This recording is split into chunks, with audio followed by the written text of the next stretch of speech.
Blauwmelie is alweer aberfries in tiende bondel. Het is een tiegenvrij uitjoene bondel met hutkaft en op een vakkant pronkt de schilderij van Johan Haanstra. De bondel is uitkomen bij uitjouwerij De Riep. Blauwmelie is een karakteristieke aberfries en ik hoop je in dit videobesprek uitlezen te kennen wat ik daarmee bedoel. Laat me beginnen met een vers voor te lezen. Trouwens, joggers van deze videobespreking weten dat ik onaris begin met het openingsvers. Maar bij wijze van uitzondering wil ik dit keer het tweede vers uit de bondel lezen, omdat wat wij had van sis maar een openingsvers. Wacht je op bied en juni naar op dat tuin. Nood ik oud ben en fjaren versliet onder het schreeuwen van riekelijk lange gedichten, die rennen als de skaden in een joen, mijn tuin, starig bekroepen van een linebjem aan de westkant en die op mijn del strieken als bijen op appelblossem, smiet ik mijn nachtangel uit. In het groene zwarte diep van een roppert. Mijn dobber dreeuwt hield een eindje verder, maar het strenge maai. Dan hel ik op, ik bied het ijs om wat dichter bij de rijden. Ik wacht je op bied in een stille tuin en denk, waarom hebben ze deze krieten een tinnen laag vertochte stof betocht? Mijn tuin is stil, het is al de vierde maand, maar alle vogels binnen voortbloeien en waai. Mijn tuin is stil, wilst ik snoeit ha en knipt, mijn scherp sliepen skeren van glijde woenen. En ik had dom uitrieden litten uit het boethuis. Lieke goed, mijn tuin is stiller als de tempel van een witte wolk. Alles wat een vers maakt ta een typisch aberfries vers zit in dit gedicht verpakt. De Fries zien gedichten rennen als een trein en klinken als een klokje, omdat het domwaai ritmisch doogt. Dit vers had dan wel geen riem en dat is greweg een reden waarom ik dit vers beter wil jij ken als oorgedichten uit de bondel die het wel riemje. Dat is vanzelfs stiegen subjectief wat besprekend aan zekere hichten al tieten binnen vanzelfs, want ik ben dus net zo hielewaai van riem. Maar daar kom ik haast mijn oorvers op waarom.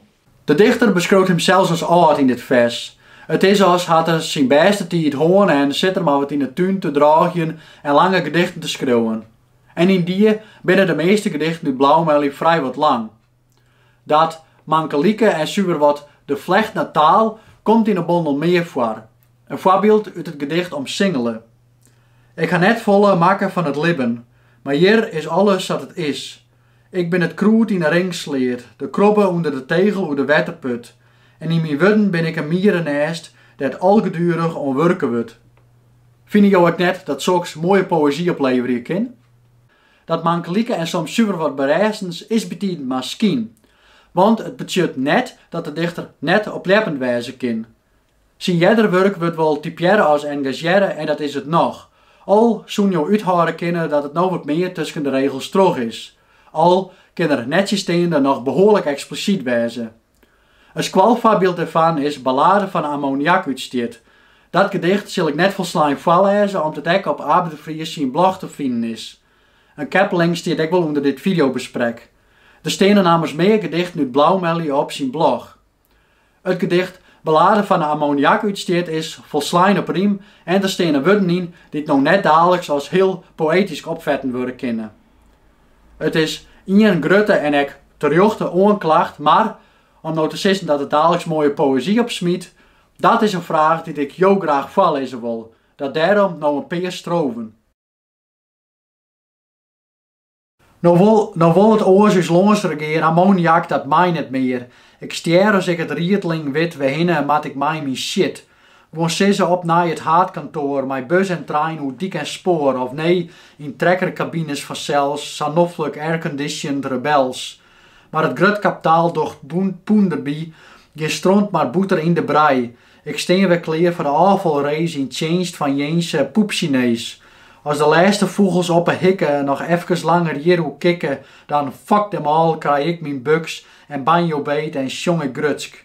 Ik ben een redneck die niet het wit, sjochhoek de lip, Chinees uit shit, haar argwaasje bij de vleet, het paradies boeit mij geen reet. Wat Teffe Stieg uit het gedicht spreekt is de Fries zijn willen on taal, om net te zeggen zijn verlet van taal.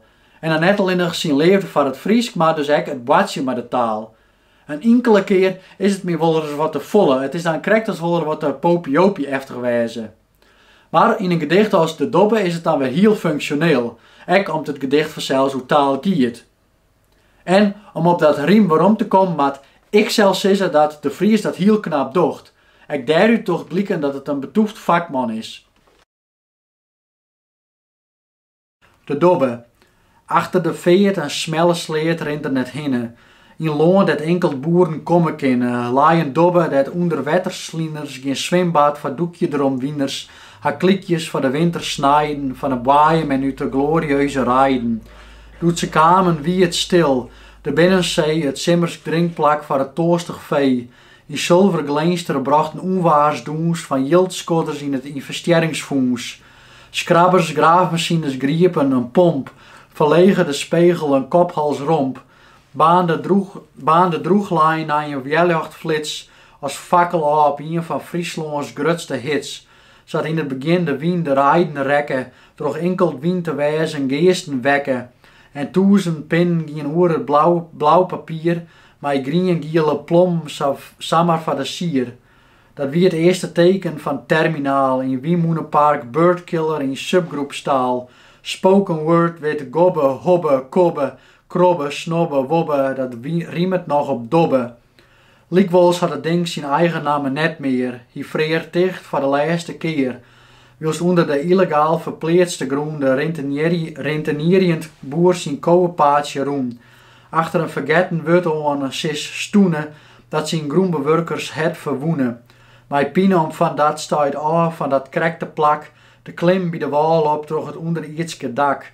Klom ik uit wat een dobbe west hier meest in, van de gijzen aan in een hege wien, die me beet kregen en hij het lofterom luts, dat men de hele werkelijkheid in alle talen bespruts.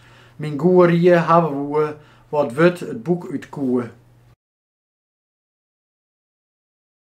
Maar nu realiseer ik me dat ik nog net eens wat zijn hou de indeling en de opbouw van Blauwmelie. De bondel is opdeeld in 4 skiften.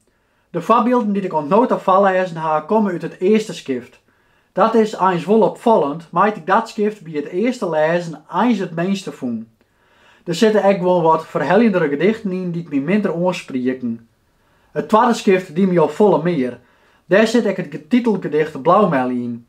Ik dacht eerlijk zijn eerst dat het om een hinder ging, om een merrie, dat ik het omkaft van tjoeget. En er komen meerdere hinders in de bondel zelfs voor. Maar het gaat om een plant dat ik wel als blauwmelie staveren wordt.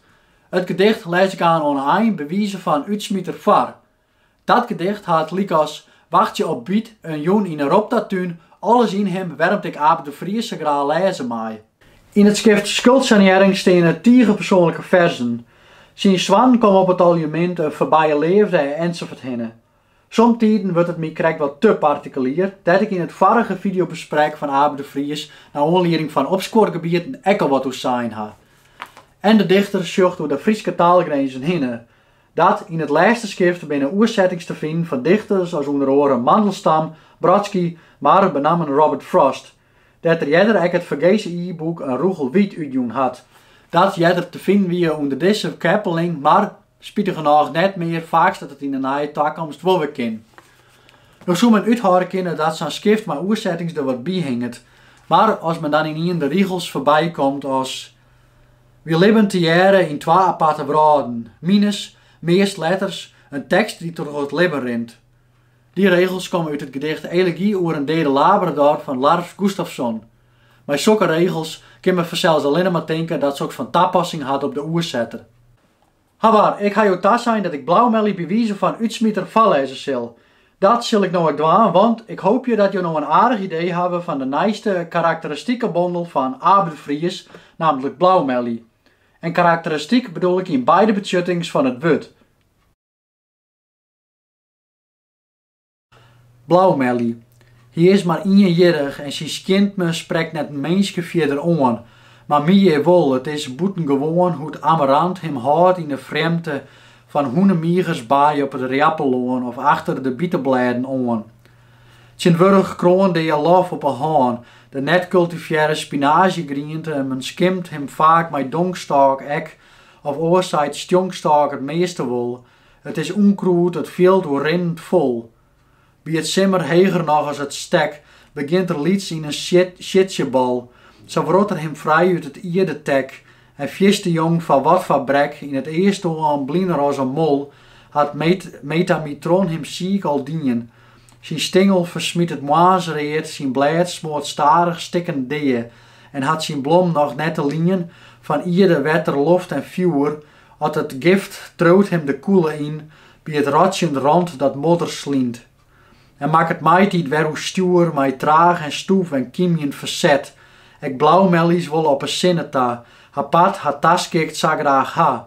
Dan komt de houwer en schroot de wet dan onder lietse jachtprikkelspruter, die mij een knak als wolmiende groet, een blaadje 2, 3 net op een noert, de holle boegt.